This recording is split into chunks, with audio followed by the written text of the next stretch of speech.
What's up, guys? I am here in the world where I do the tile shorts and videos. I just wanted to talk about my thought process while making each one. This was probably going to be longer than it is in the future because I haven't done it the first 2 weeks, and I guess I'm assuming I have a lot to talk about. I don't know. Maybe it just ends up being rambling. So the first one is around right here. So when I started this, I kind of just, I guess first off, I went with a 15 by 15 for each tile because it seemed like a big number, but not too big to where I would burn myself out if I did it too much. And then I wanted to do like a river because I figured that would allow me to put a lot of detail that, while I would be able to put a lot of detail if it was just trees, a river kind of pushes it over to the edge to where it's more interesting, to me at least. So it's a good place to start to build off of. So I made that and I posted it, and then immediately, right after I posted, made the second tile, which has this fallen down tree, which is a little less thick than the actual trees around it, but I guess we could just say it's decayed a lot. I guess I'm not really gonna have a lot to say for every tile, but I'll say everything that comes to mind. You'll notice this wolf just appeared. In 1 or 2 of the trees I have spawners, because this is a flat, I guess technically it's not a flat world, but this world doesn't have any biomes. So if I wanted to have the mobs that would naturally spawn in a spruce forest, I'd have to have spawners. And I mean, there's mobs that will spawn everywhere, like sheep and cows and stuff, and all the monsters. But yeah, in some of the trees I actually put spawners, because I like seeing all the wolves will chase the foxes sometimes. So yeah. I guess decisions wise, I just put whatever I could think of in here. I tried to mix in the moss with the grass. I generally wanted on slopes for it to be only moss, because I think it looks better than having the grass side texture on everyone.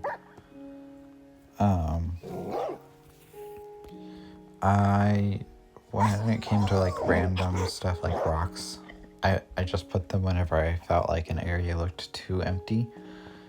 Which, I mean, an area looking empty is fine sometimes, but this is a forest. I want it to feel dense, and I didn't really want to have another tree, so log and rock. Moving on to tile 3. I believe this was recommended to me by a comment on the first video, to build a mushroom house. So I got a nice little house in here, and it's kind of textured. There's not much to it. It's just a small gradient, and then nothing too special about it, to be honest. I put some resin on here just to add a little extra color. Yeah, It's not really anything special, but I think it looks nice. And then we've got the river. I continued on to tile 4. This is actually when I added I don't know what to call these, the reeds.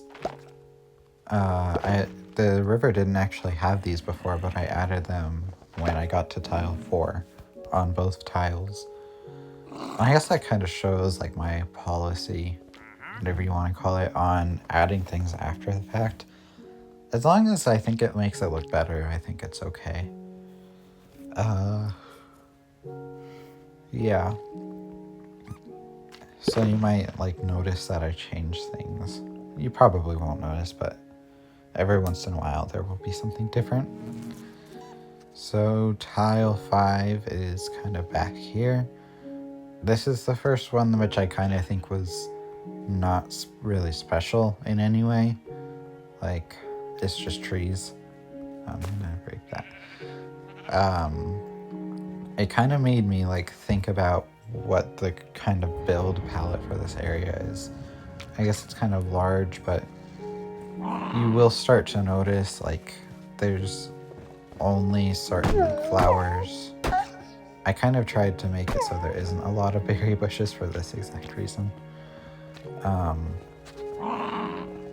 And you'll notice I only use like certain materials on trees, like just the dark oak and the nether brick. I don't really understand why there isn't wood walls in the game.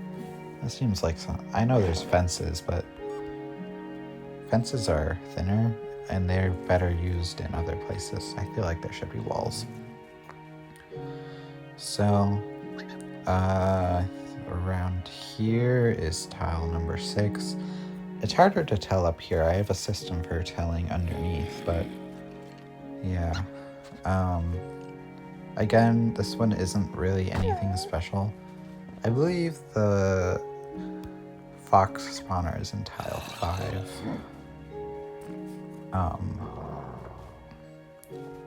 I do have like lichen on some of the trees and like rocks and stuff, but I try not to use too much of it, partially because I think it stands out too much, and it lights up the area a surprising amount, and I like seeing the monsters roam the place at night, so I try not to use too much lichen. Then we have the path on tile 7. I'm not really sure where the path is going to lead yet. I know like in a while in the future there's going to be mountains that way, but I'm not really sure about that direction. I'm guessing this is just going to end up connecting 2 towns. So yeah, pretty soon this is going to lead to a bridge. But now we have tile 8. It really isn't anything special either. The only cool thing about it has the river. Makes the river 3 tiles long. So I'll move on to tile 9, which made it a 3x3 square.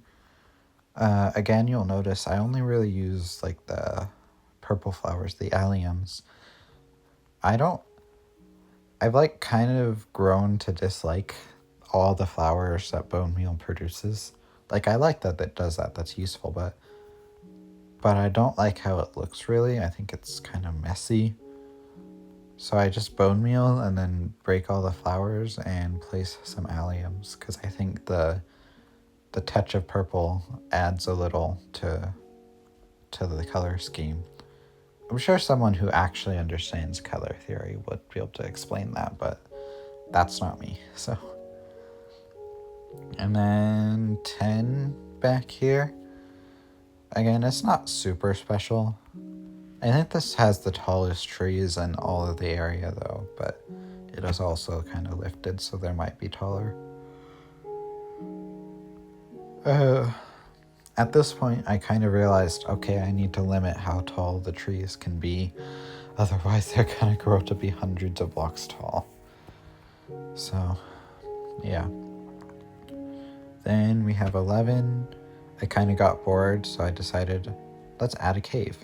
And you'll see right now my kind of marker. So I have, this is in fact tile 11. You'll see I have a marker for every tile. Partially so I can keep track of how many I've done. Partially so I can see how many needs to go on each side. I also added mushrooms. I kind of figured adding mushrooms around the mushroom house kind of made sense. So this is like the only place with mushrooms. And here's 12. Not much, but it did add this little farm. I do believe it goes on like the tile 3, but it's part of the house, I'd say, so that's fine. Then 13. Again, not much special. As a witch.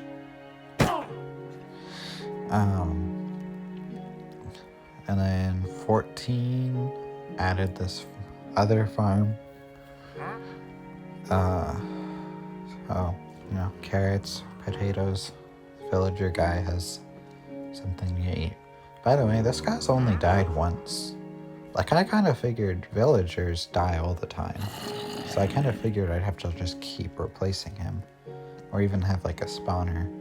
But no, he's pretty good about going to bed on time, and this isn't hard mode, so they can't break down the door. So that's neat, I guess. So 14 also kind of established that the river was going to start curving. So I had like a tiny bit of river on this tile, and then the river is larger on 15. I've also like tried to like make it so the lily pads make it so that you can get over the river, since there isn't a bridge yet.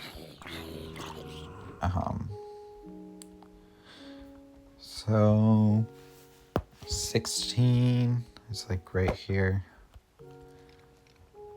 Yeah, a lot of the chunks just aren't, or tiles just aren't that special.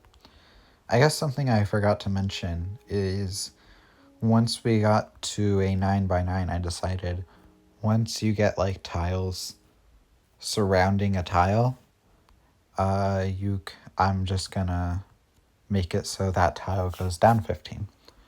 So we have 6 tiles currently which are fully surrounded. What I mean like is that all the tiles above them like are there.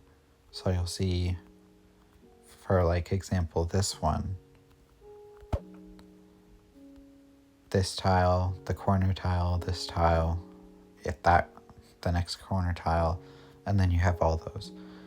I don't know if I explained that well, but yeah. And then once there's a 3x3 of these, the first tile will go down again.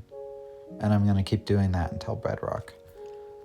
I guess that's the reason I didn't want to go with a 16x16 despite it being like actual chunks, is because I figured it'd confuse people, because I think in the average Minecraft player's mind, a chunk is like the whole chunk, like from bedrock to world limit, and I'm not really doing that yet. I'm slowly making my way down to bedrock, but I'm not doing that instantly, which is something I think people would expect if I said 16x16 and chunk. So it's a tile that is 15x15. Oh, wow, the phantoms got stuck. That's neat. The rest of the tiles are pretty average.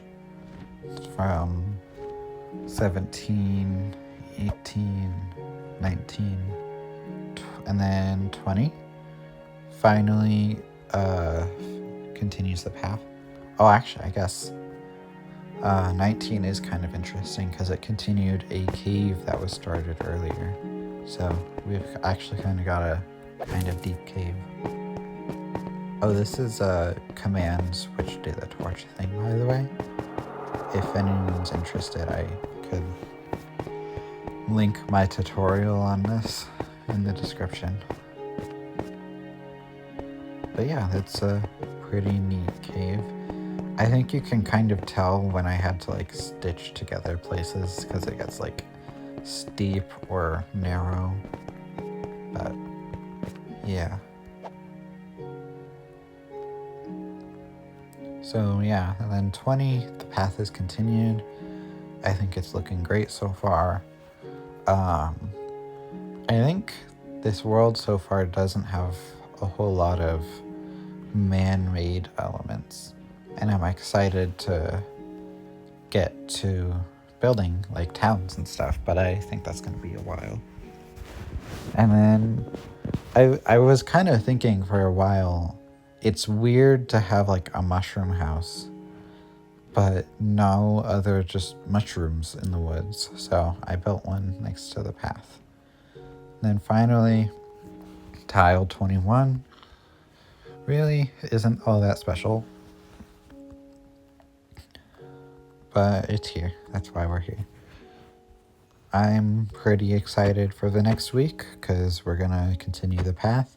I'm gonna build a bridge over the river.